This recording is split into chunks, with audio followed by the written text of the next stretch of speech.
Bismillahirrahmanirrahim. Assalamualaikum warahmatullahi wabarakatuh. Pemirsa kaum muslimin dan muslimat yang berbahagia, alhamdulillah pada sore ini, di sore yang berkabut ya, bersama turunnya hujan yang rintik-rintik, saya berkesempatan, atau lebih tepatnya diberi kesempatan oleh Allah Subhanahu wa taala, membaca lintasan buku.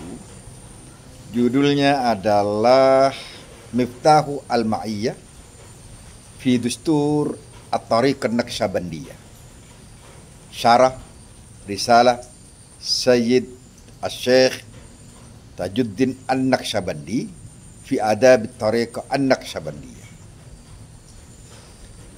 yang ditulis oleh Syekh Abdul Ghani An-Nablusi Ad-Damashqi, yang lahir pada tahun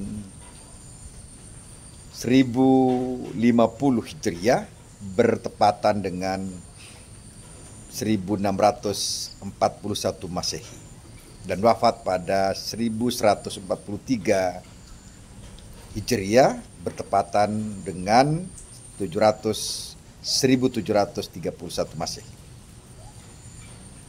Beliau adalah seorang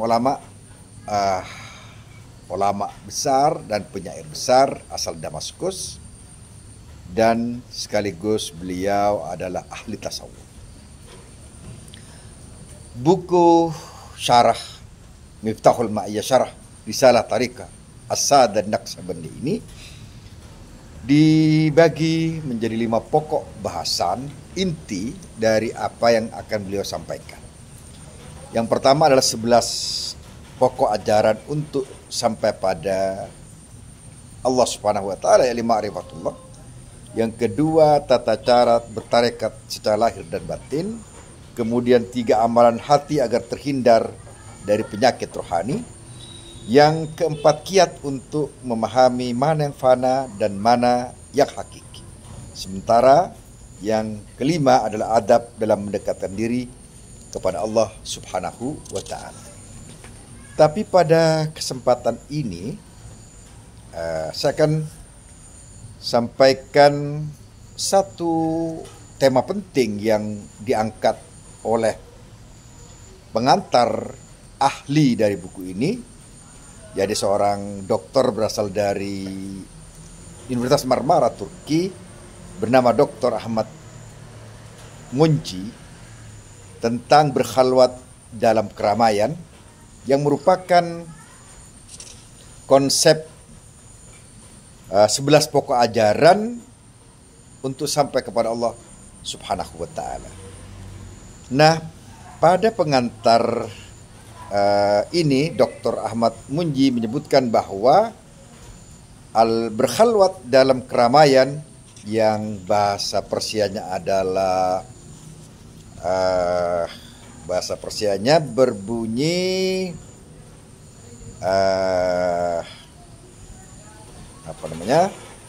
khalwat dar anjuman, berkhalwat di keramaian, berkhalwat di tengah-tengah manusia. Ini menjadi penting karena seringkali tasawuf diidentikan dengan meditatif, diidentikan dengan kesendirian, diidentikan dengan antisosial. Maka dalam pengantar buku ini, Dr. Ahmad Munji mengatakan bahwa khalwat dar anjuman ini menunjukkan bahwa konsep tarekat Naqsyabandi bukan tarekat yang melakukan cara-cara eskatisme, yakni pelarian dari sosial, dari kehidupan sosial, tapi khalwat dar anjuman ini merupakan konsep tanggung jawab sosial tarekat Naqsyabandi. Nah, ini menjadi sangat relevan untuk kita bicarakan bahwa tarekat Naqsyabandi bukan tarekat yang antisosial, bukan tarekat yang tidak mau berhubungan dengan makhluk, malah dianjurkan bahwa mereka harus bersama-sama dengan banyak orang, bersama-sama mengelola kehidupan sosial, bersama-sama untuk menghidupkan ekonomi, bersama-sama menghidupkan budaya, dan seterusnya. Maka sungguh benar kalau mungkin saya ungkapkan salah satu prinsip dari 11 prinsip pondasi tarekat Naqsabandi ini, yakni khalwat dar anjuman. Ma makna khalwat dar anjuman? Diterangkan oleh Syekh An-Nablusi bahwa yang disebut khalwat dar anjuman adalah, yakni kata beliau, yambaghi lis-salik ayyakuna zahiran ma'al khalqi batinan ma'al haqqi. Nah ini kata beliau, yang disebut khalwat dar anjuman atau khalwat di tengah keramaian ini adalah hendaklah seorang salik. Salik adalah orang yang menempuh suluk, menempuh perjalanan rohani menuju Allah Subhanahu wa taala untuk mencapai ma'rifat. Ayyakuna zahiran ma'al khalqi, hendaklah dia secara zahir bersama-sama dengan makhluk. Jadi ini kehidupan sosialnya. Dia hidup bersama makhluk, lakin batinan mal haqqi. Tapi secara batin dia hendaknya bersama al-haq, yakni Allah Subhanahu wa taala. Kemudian dilanjutkan, al-yadu bisyughli wal qalbu bil haqq. Tangan sibuk mengurusi dunia, sedangkan hati tertaut dengan Sang Maha Suci. Kira-kira ini dulu penjelasannya, dan saya kira sangat wadih, sangat cerah, sangat jelas, dan sangat clear bahwa khalwat dar anjuman ini